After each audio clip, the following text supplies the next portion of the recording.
Hello and welcome to Drinking from the Garden Hose.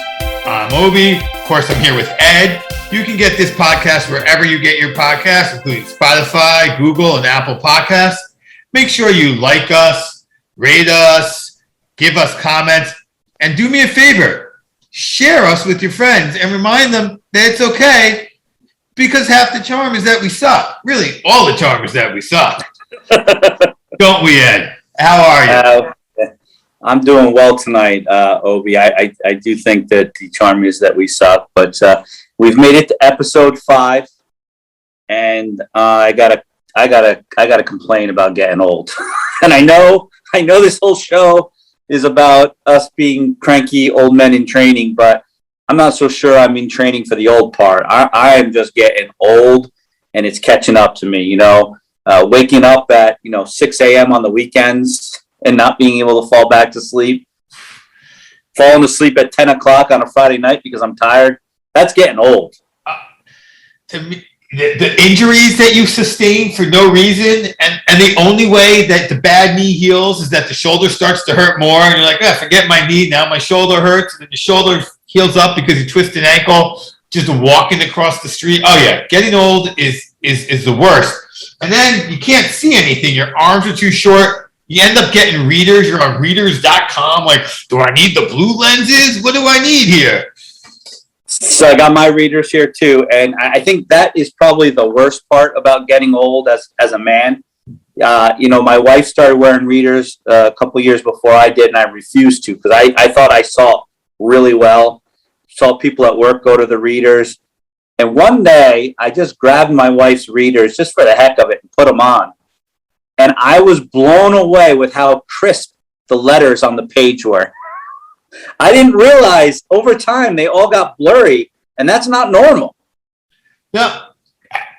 I remember my wife was ahead of me too, and she'd give me things, and for like 3 or 4 years I could still read them, and now I can't. And so now she gives me things. And of course she's old too, so her readers are on top of her head. And she's like, "Can you read this?" I'm like, "Well, can you give me your glasses? Because now it's already in my hand and I'm not going to say no." I have to keep them stored around the house because I don't know where I'm going to be when I need them because I can never remember to keep them on me. So it's crazy. Yeah, so you're right, Obi. So the first thing comes is to actually use them, right? And then I think that the next part of acceptance is actually having, like you did, multiple pairs because you need them around the house and you don't want to go chasing them.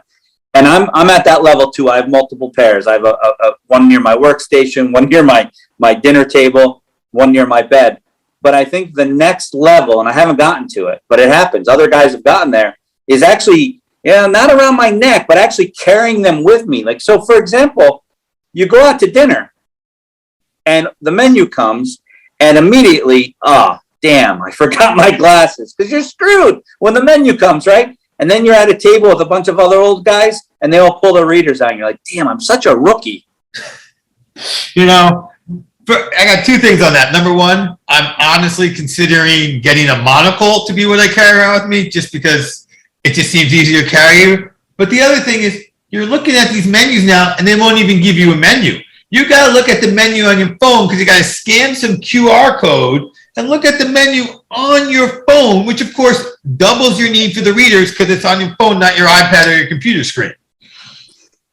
Yeah, so I'm glad you brought that up because that is one of the worst things that came out of COVID was this QR menu, right? And now some of the places are getting rid of them and they're going back to regular menus, but some are still sticking with them. And to your point, at first you think it's great because, it'll be on my phone. I'll just zoom in.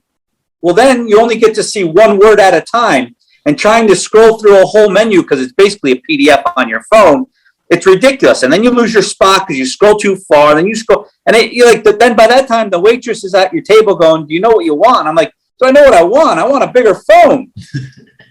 Not only that, but like I went out and I was at a place. I'm like, "I'll take whatever I ordered," and of course she says to me, "What side dish do you want?"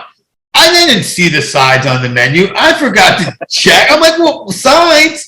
And then you're like, "Well, I guess I'll just ask you because that's what I'll do. What sides do you have?" Like, I'm an idiot. Didn't read it on your menu. Because, that's happened in the past. And you go, oh, okay. And then she goes, it's on page 2. And you're like, oh, thank you. I'll take the potatoes or whatever it's going to be. Yeah. The other thing I hate about these QR menus is at least when you have a menu, it's in front of you. You always forget what you're getting by the time she comes over. Then you order, but you always pick the menu back up. Well, the problem on the phone is I always close out of the phone. So then she comes back over, and now I'm screwed. Now I either have to go do the QR code again, or I just have to fake it. So, listen, COVID sucks, but if we can get rid of these QR menus, I'm going to be a happy man for it.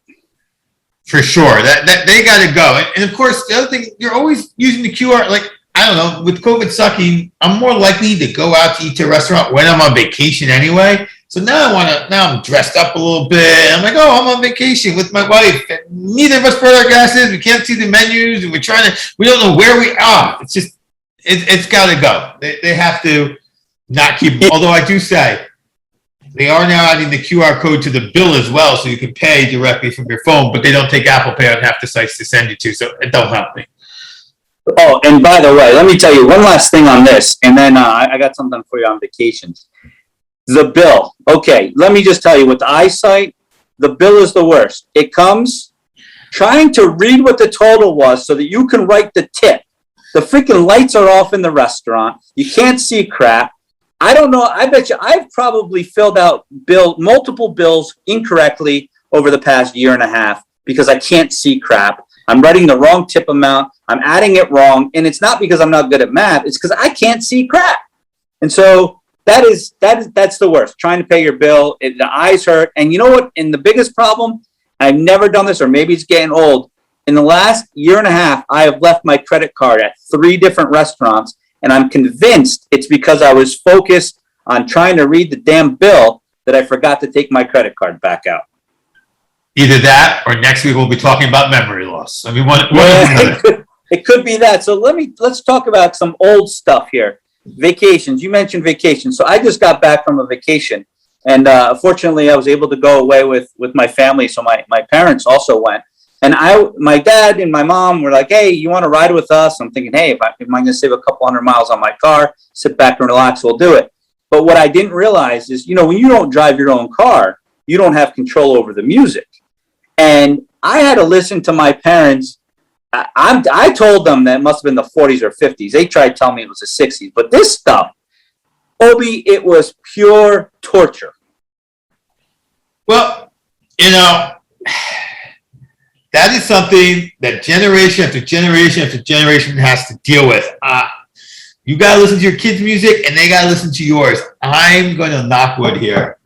My kids somehow got beaten into my music, but I see other kids, or I'll go with other parents, and like their kids will be like, hey, how about, and I'm like, what the heck? Or other people's parents who are my age, and you're right. I'm like, you know what? I don't want to listen to Frank Sinatra anymore. I don't want to listen to Elvis anymore. I'm done. Can you at least get me 73, 74, a little bit, some Zeppelin, anything, please? But Obi, here's the kicker. I remember growing up when I was a teenager, I thought my parents listened to cool music. I actually listened to it as well. The Rolling Stones, Zeppelin, there was some Aerosmith. There was some good stuff there. But what they had on, so I used to think it was just a generational thing. Now I'm thinking, as you get even older, you start liking even older music. So I'm still stuck, and I said I would never do this when I was a kid. I said I would never become my parents. But I'm still stuck listening to Guns N' Roses and Metallica, and I have the 80s song, station on my car. So I have become my parents, but what I haven't done is started listening to even older music like I noticed my parents are doing. So I guess my kids are screwed. So here's what I think it is. This is a few years ago. I would be when I was getting my degree, my master's. I would drive up to school, and they would have on like the top 20 from whatever decade or whatever year. And I promise you, if I was under 5 when that came out, from 20 to 10, I only knew 1 or 2 of the songs. Like just because it was before my time, and they were top 40 songs, but they weren't top 10 songs.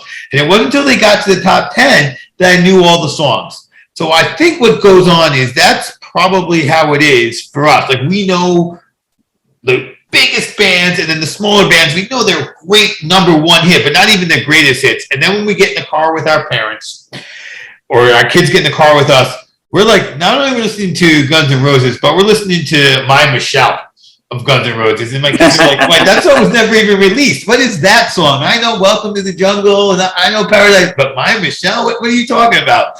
And I'm guessing that's the experience that they were having, our kids have, and then our grandkids will have with our kids. You know, does that make sense? Do you think that holds any water? Yeah, maybe we were listening to deep tracks. Yeah. But either way, it was a long car ride. It was a long car ride. But I'll tell you something. I did get to do something cool while I was on that vacation. I was up in Lake Placid, and they have this new mountain coaster over at the bobsled track where the 1980 bobsled was. And they built this mountain coaster, and it follows the old bobsled track. So you go down this thing, and you pin it. You just fly. And I kid you not, the thing I was thinking about as I was getting on this was the Alpine slide at Action Park. Oh, boy.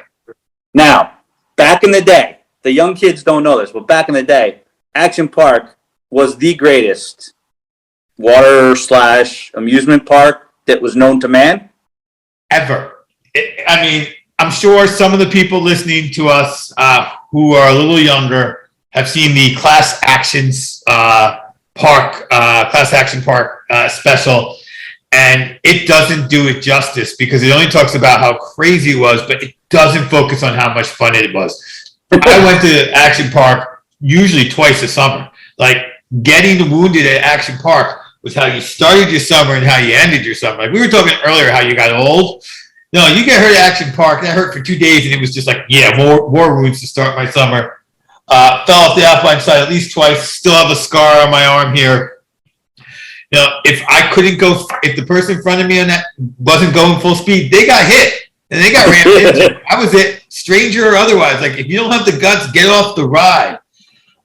There was this loop-de-loop slide, which was never open, which I heard was never actually ever open, but you're always like, the stories on it. They put people on there, they died, they broke their back. You find out. So, Obi, the best thing about that Class Action Park documentary on HBO Max was that all the legends you heard about the park were actually true. So going back to that cannonball loop-the-loop slide, it was always closed every time I was there too, right? Good. But then you hear the stories that they actually put people down that and they lost teeth, and then people went down behind it and got cut up by the teeth that were stuck in the side of the slide, right? Or I always heard that people died in the wave pool, right? And then you find out people actually died in the wave pool. I never heard somebody died on that Alpine slide, though. I know a lot of people fell off the Alpine slide and got, road rash going down the slide because you're always in your bathing suit. Yeah. It might happen to my mother, happened to you. So that was crazy, but the Alpine, there was nothing better than the danger that came with that Alpine slide. None at all. I mean, you knew that you could fall off that ride. So you had to be like, am I going to go full blast or not? Like you get on a roller coaster and you're just like, yay, it's scary, but you're like, they say don't raise your arms. Like, no, my arms are fine up here because they wouldn't do it. But Action Park didn't care. I remember the first year they had their Whitewater Rapids ride. I got into the tube, and I've gotten to real Whitewater Rapids, but this thing launched me out of my tube, and I landed in some other tube. It was crazy. It was insane. And of course, we had so much fun. And yeah, go ahead. My brother used to go to Tarzan swing. It was really cold. And then you're like freezing when you hit the water. My brother was telling me, we were just talking to my kids about Action Park. My brother's like, no, I was one of those guys who almost died in there. I knew it was cold, and still I got so shocked when I landed in the water. I couldn't swim for a second or two. I was just a good enough swimmer to get myself out of there, but it was true. Well, they were all. I have a scar also, Obi, from that Rapids ride that you're talking about. I had one of those old metal POW MIA bracelets. Right. I fell out of the tube, landed on that arm, and apparently my body kept going, but the bracelet stopped on the ground, and it ripped a hole down the side of my arm that for whatever reason didn't really bleed, but I had a gash. I walked around the whole rest of the day with this gash on my arm, and people going, you look like you're hurt there. And I'm like, it's not bleeding, I'm fine. Finish the day out. Because we were 12 to 16, 17 years old. We didn't care. It was like, just get me to the go-karts so I can go drive the go-karts and the action park dream. So I was to be old enough to drive the Indy cars. Like that was the dream, the goal, to get old enough to drive the Indy cars. And did you get to do it? No, I never, for whatever, I don't remember ever driving the Indy car. So either I didn't have my license or whatever the rules were, or I just stopped going by the time. I actually think they closed that whole half of the park, this over the highway. Right. The action part of it, not the water park. I think they closed that before we were old enough. But my goal was never to drive the Indy car. My goal was to drive the tank. Remember, you used to shoot the tennis balls at the guys in the tank, or you could be in the tank and you could shoot at other tanks, and those tennis balls were going like 100 miles an hour. That I wanted to drive one of those tanks. I did drive the tanks. That was be glad you did it. It was so hot in those tanks. Those tanks were just like me and my buddy Ray were in that tank and we were sweating and just coughing. He was like, it was horrific. He couldn't control it because it was action park. You just kept banging into other tanks. It didn't have cannons. It had cannons on both ends, right? Yeah, that was a double seater, right? Yeah, absolutely. It was nuts. It was nuts. So here's the other crazy part about it, and I guess to be honest with you, the way I've grown up, the thing I really wanted to be old enough to do at Action Park was to drink beer. So this place had all this craziness going on, and they sold beer. Yeah, and so your chaperones, whoever they were, be it the Boy Scout leader or your parents or the guy down the street whose family went with, was in it was actually a ski resort. They were in the ski lodge drinking beer, not worried. They come out, they see the kids are still alive, have another 2 beers and go back in. And so, you had high, drunk, tripping on acid lifeguards, parents driving you home drunk, rides that would kill you. It was the best thing ever. It really was. And I think you're forgetting a very important thing. Some of those water slides were really, really quick. And we all know really, really quick water slides move bathing suits around. Yes. And so I remember as a teenager, one of the greatest things to do was to just hang out at the bottom of the water slides, just waiting to see what would come floating by. This is true. Or, bring a girl with you. That's how I tried it once or twice. It was definitely a good plan because you're right. The bathing suits and those water slides did not go hand in hand, especially they had like one of the first kamikaze straight drop down water slides I ever saw. And of all the craziness that went on there, they were the ones that had like the netting in front so you didn't fall off. Because So when I went on that's when I knew it was serious. When I got to the top and I realized there was a net that was so steep that the net was there to keep you from like flipping out, that's when I realized, wow, this thing is dangerous. And I tell you what, worst wedgie I ever got was when I got to the bottom of that one, even with my legs crossed. Absolutely. Your legs crossed did no good on that. Because your legs went in the air on that first initial drop. Your butt hit to the wall, bam! Oh, there was also at the back end, there was like it was like a bumper. It was it was just a straight slide that had all these little bumps. And you were heavy enough, you went into the wall. And I was heavy enough to go into the wall. So Obi, that's another dangerous situation. Surf Hill. So if you remember, you had a mat. You had to go down on a mat because it was kind of like a vinyl, hard rubber hill, right? And it went down. And then if you went over to like lane 10, there was like a huge jump there and you would leap over the bottom puddle, right? And that's how you hit the wall. And if you went lane 1, you're like a big wuss and you went really slow, right? So I was up at the top and I was like lane 6 or lane 7. Didn't really matter at this point, but I just knew I was going to go really fast. So I was holding my mat. I ran, I dove, I landed on the mat. And because the mat was wet and where I landed was dry, the mat stuck right there. And I went down the whole slide bare-chested. That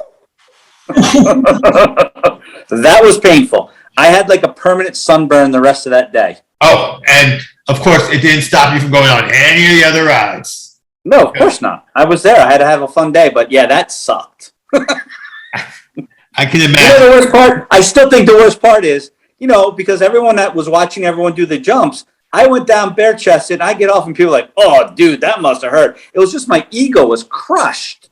Oh yeah, I mean that was definitely a place where if you did not hang on to the ride the right way, or you tried to do a trick in the on the Tarzan rope or the cannonball thing that shot you out, and you failed, strangers were just like, it wasn't like the local pool where everyone knew you. Strangers just like, dude, you blew it.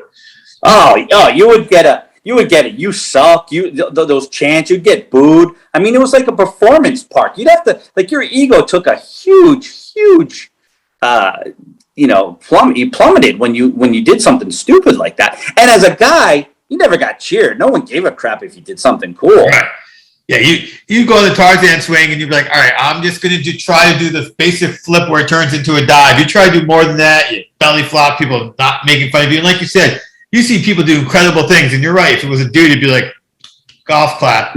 If it wasn't, if it was a girl, of course, 21-year-old. I think at that time, drinking age might have been 18 in New York State too. Just drunk people. It was nuts. And class action. If you see that special, it does a good job, an honest job, and yet somehow it doesn't capture the pure joy of being there in your young teenage years. Yeah, I would agree, and I would think many of our listeners probably have an action park story too. Hopefully, they can share with us after they hear this episode. So, keeping with that action park theme, Obi, I'm just wondering, whatever happened to Whammo slip and slides?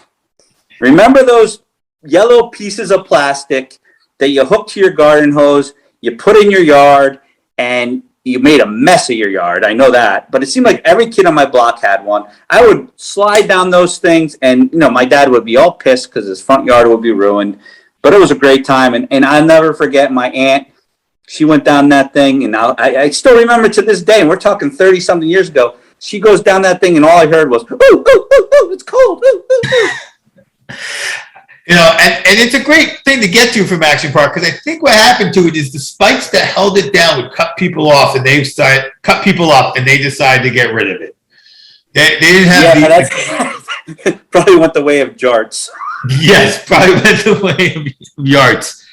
But another one that could mess you up as a kid, which is I want to know whatever happened to it. Although I guess it turned into wall ball, is Asses Up, because that was a great game. I mean, you should take a racquetball and whip it at a wall, and the object was just to catch the ball and then whip it at the wall again. But many times you did not catch the ball cleanly, and then the object came to get to the wall safely, while some guy, usually I'm telling you, missed the ball. The guy who picked it up was always the best pitcher in the out there playing with you. Will whip the ball at you as hard as they could, and if it's a racquetball, it usually hurt a little bit.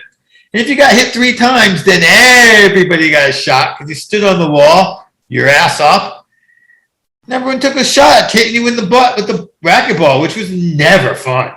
You guys play that? I mean, I think it's a wall ball now. So Asses Up. I it's funny because it's clearly a Jersey thing, or maybe not Jersey. It was not a New York thing, because I didn't play Asses Up until I got to college. I got to Rutgers, and we were playing that in the lounge of our dorm. And so confined space, had about 15 guys playing, probably 15 feet from the wall, whipping this racquetball. And as you said, if that racquetball touched you and you didn't get a clean catch on it, you were fair game. You had to get to that wall before they hit your ass or your back. I mean, you would get welts. And we're talking 15 feet, Obi. You'd get welts. And we'd play on a Friday or Saturday night after, probably got a little buzz on. And we would just, it was for blood. This was not a game for fun. This was a game to hurt someone. Absolutely. And on occasion with the racquetball, if you threw it and you missed the guy's butt, it would bounce back. So, that was never really a fun time to be the guy who got hit 3 times. But there was also like this, it's 3, and then you became like, I gotta be brave, I'm gotta, you never really wanted to quit the game at that point when they should have. They'd be like, oh, you know what, the lunch lady's calling me now. But yeah, it was a general New Jersey lunchtime game that we played every school, I think. But there was an opportunity to, we talked last episode about losing your man card. that was a game there you could lose your man card in. And yes, if you quit, right, if it's your turn to go asses up and you're like, I got to go, that's quitting. But the more subtle quitting that happened in that game were the guys that would just stop trying to catch the ball. Right, that's what I meant by quit, yeah. Right? Because if you don't try to catch the ball, you can't miss the ball and therefore have to get the ball thrown at you. So you would all of a sudden see guys like, we've been playing for the last 10 minutes and you haven't gone near the ball. That's how you lose your man card in that game. And that happened. But I gotta say, in a room that small with a racquetball, you can start aiming for that guy. You could, but when we're talking 10, 15 guys, right, you're all crowded up. So you could just take a step behind somebody because somebody would always step in front of you, right? Right. And then those guys were the very opportunistic wusses, right? Because they would step behind and then someone would step in front, bobble it, and they'd be the first to grab it and throw it at you. So they didn't want anyone thrown at them, but they had no problem throwing it at other people. That's really how you lose your man card in this world. Right there, absolutely. Hand it in. Of course, you're a freshman in college. You got a few years to earn it back.